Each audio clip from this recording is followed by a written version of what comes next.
Ofcom are a joke.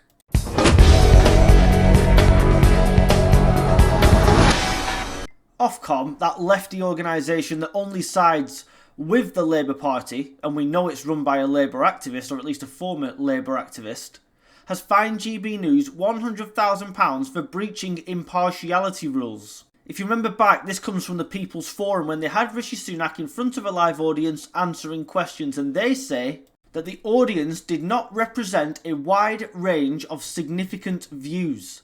If you remember back, one of the audience members actually started screaming at Rishi Sunak, having a go at him. So it clearly wasn't all a pro-Sunak audience, was it? The BBC have breached their own impartiality guidelines over 1,500 times recently and have had nothing from Ofcom. GMB allowed Ed Balls to interview his own wife, the alleged Home Secretary of this country, Yvette Cooper, resulting in thousands of complaints. What happened? Nothing.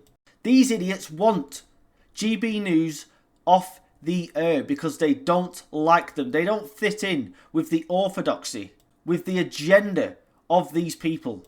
GB News has replied saying the announcement by Ofcom to impose sanctions upon GB News in relation to the People's Forum is a direct attack on free speech and journalism in the United Kingdom. We believe these sanctions are unnecessary, unfair and unlawful. At the People's Channel we will continue to fearlessly champion freedom for our viewers, for our listeners and for everybody in the United Kingdom. As we have all seen, this is needed more than ever.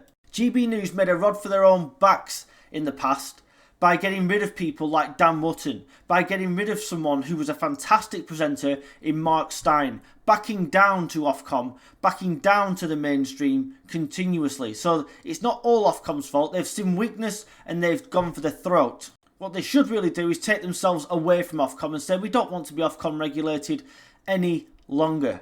They've tried to go down the establishment route, but they're still going after them. Go fully independent, ignore the regulators and put out some decent content and stop trying to pander and appeal to the establishment.